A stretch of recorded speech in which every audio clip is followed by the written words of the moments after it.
if you love working with gemstones, you can make this little basket to hold a multitude of gemstones, or a pebble you found on a beach, or a shard, or that's a lovely bit of sea glass. So really, it's sort of like a little relic you can put inside.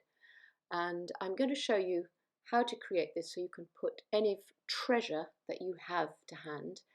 And it's great for something that's not drilled. So I've got some sort of little gemstones here that are undrilled, and I'm just going to pick this piece of crystal and make the basket for it. So I've got gold plated copper wire, 0.8, that's 20 gauge. It's actually gilt, it's not gold plated, actually it's gilt. Gold plated is a little bit more expensive these days, but this works absolutely fine for this because it's non-tarnish. And I've also got some 0.4, which I'll be using in a minute for weaving. Now this wire is very soft, and I just want to work harden it a bit. So I'm going to hold it on each end and pull and twist, and that straightens and also will work harden the wire without changing its shape. So you can see I'm just pulling and twisting away from, just pulling it away and twisting, and that really does work to create the straighter pieces and also just give it a little bit of hardness. It's not going to make it very hard, but it's really the molecules inside, in the wire, just work harden as they're manipulated and moved. So I've got these 4 lengths, and now I'm going to cut off a sort of about an arm's length of wire from my 0.4, and I'm going to use that for the weaving. Now, to make the base of this little gemstone basket, I'm going to wrap the very end of this long length of 0.4. I'm just going to secure it around the center of one of the lengths. I'm just going to cut off the end so I don't have that poking out. Make sure that that's connected and secure onto the center of that first wire. And once I've got that, I'm going to pick up another one and put it next to it, really close, right next to it. And then I'm going to bring the wire around it through the center and attach it. This just lets me hold on to it for a minute while I bring it around to make a cross, because that's what I want. It's already connected to the other one, but I want to make a cross shape. And then I'm going to bind from, around, back over, so it's sort of over and under each of the wires, keeping that fine wire right at the center. So you really have to hold it with your other hand, with your left, well, if you're right-handed, with your left hand. So try and keep to the same movement of, over and under when you're wrapping, but you can do under and over, it doesn't matter, but as long as you're consistent to whatever you're doing. And then once that's bound round once, introduce the next wire. So again, I'm introducing it, I'm going to go over and around it, and then up to the next one that's already bound in. And it's all going to be a little bit sort of difficult to handle at this stage. You can see that wire you've just introduced is still moving around, so you've really got to sort of position it and grip. So don't rush this part. This first bit of binding takes a little bit of grip. So just be patient and grip each wire as you go around. It's a bit like working with a live octopus at this stage. So the last wire now I'm going to introduce, and again the same thing. So it's just put it in where I want it, over and around, and then move to the next wire. Make sure that it's not moving and it's positioned where I want it, and then just keep going around, repositioning my fingers so that I can get all the wires in the positions that I want them to. And once I've bound them once around, they will want to stay. It's just that first sort of weave that's always a bit. So if you get a if it moves around a bit, just readjust it all the time. You've got a chance. I've just realised I've got a little bit of a kink. So bring it all together at the right in the centre, and see that little knot I've got there. If you get that as well with a long length of wire, just undo it at this stage, because you'll only find that it gets work hardened and can get brittle and break. I mean, if you do break your wire at any stage, you can always introduce another length. So with weaving, it's never a problem. So you just continue with this weaving around each of the spokes, keeping them in that sort of star position. So try and keep the wires in the same position and just keep going. So I'm just going to speed it up now so you don't have to watch me laboriously go around each one, but just keep weaving and weaving and weaving, and you get actually a lovely little spider's web. So this little project, even though I'm making the base of a basket and weaving a basket, you can also use it at Halloween for a spider's web. So there, I've come to the end, and I'm just going to finish off that last bit of wire and wrap it once more around before I cut it off, and then I've got rid of that. Now I'm just going to make sure all those sort of wires are nothing sticking out, and they're pushed down and they feel sort of secure and not too loose. Now the base of your basket obviously should fit your stone. So if you needed more wire at this point, I'm just going to give it with a nylon head of the hammer, I'm just going to give it a little bit of flattening, because if you do that at this stage, you know, it might have been a little bit lumpy and bumpy where you've woven it. So just give it a flattening out and just check that your stone fits that base. If your stone is bigger, then just get some more wire and do some more weaving and create a larger base. And then bend all those wires that are protruding up at a right angle to your weaving. So this will be the sides of the pendant, the sides of the basket. So bring them all up, and now they're sitting upright, and you can see that now is a more three-dimensional form. There's your base, and these are the side pieces.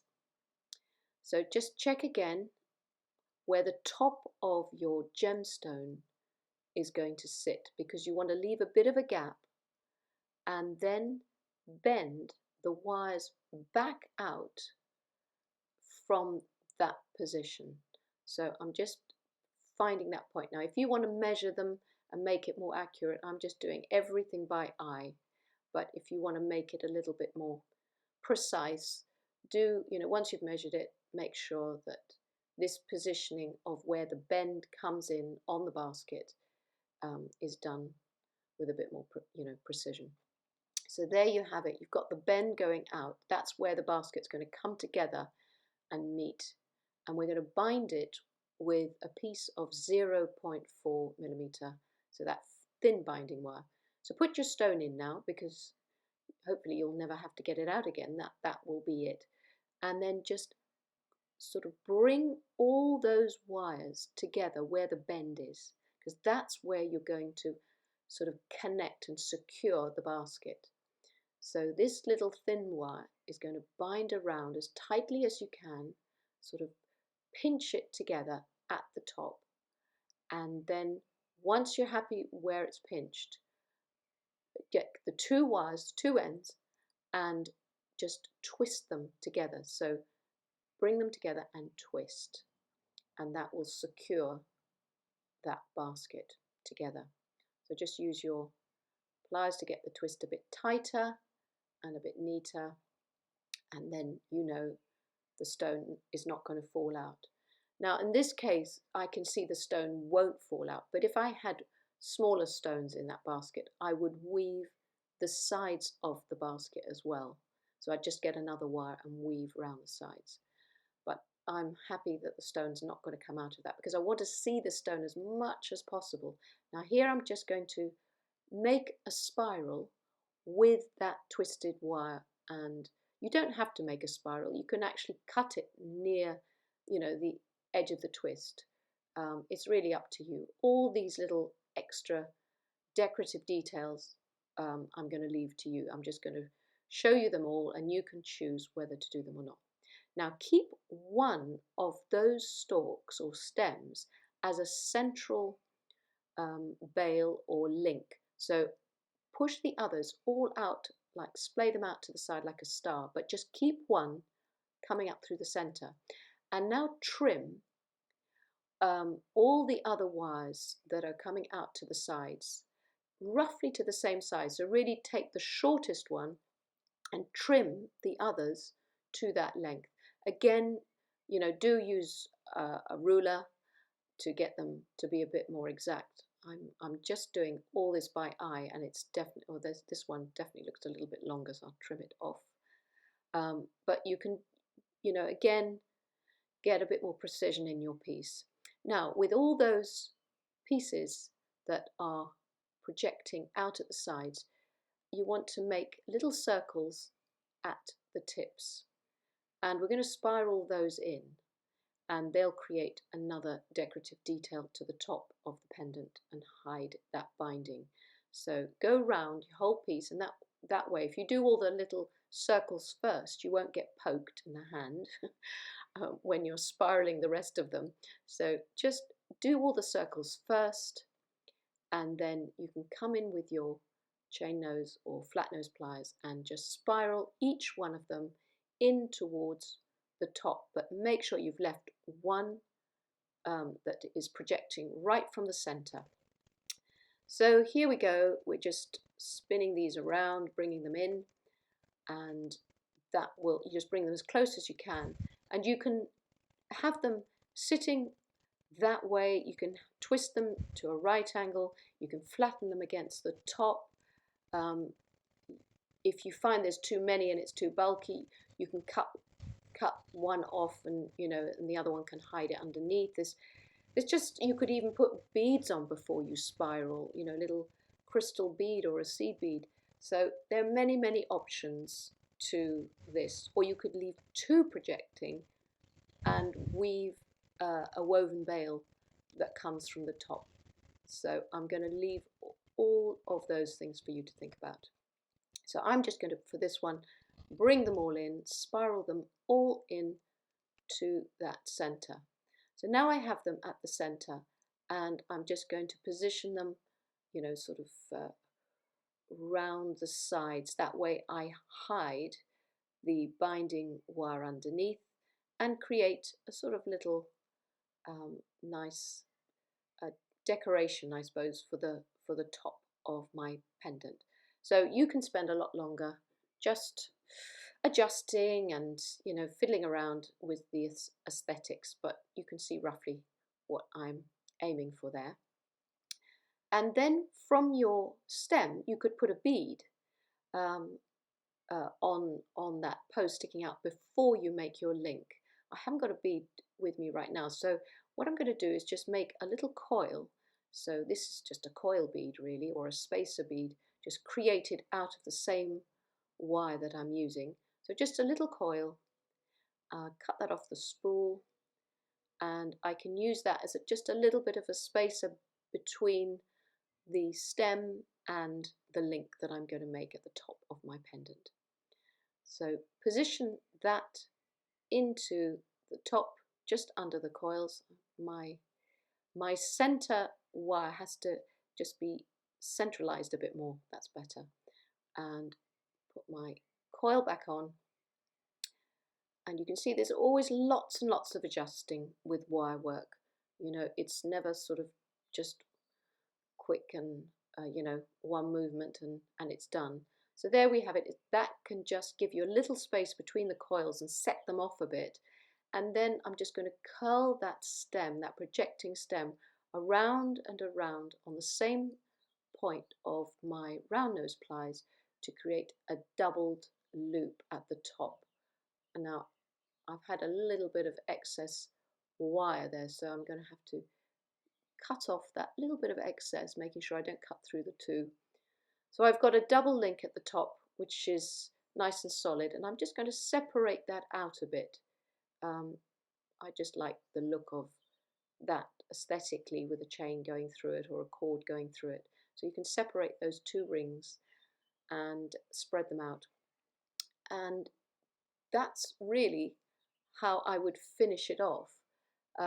You could put a cord or a chain, a choker wire, anything. You could hang it on to a handbag charm, you know, a keyring charm to hang it off your handbag. And you can see what it looks like. See, when it hangs, you could put a bead in between that link. But that's really the idea. You've got a little pendant, and you can see here's the one with sea glass that I put a bead on the top, and they just have lovely bases with this sort of spider web. Now, if you do have a few stones in there, you can see I've woven around the sides of these two, and this one's got a woven bail, so I left two of the wires projecting and created a woven bail with that. So there are many variations, but just have fun creating your own.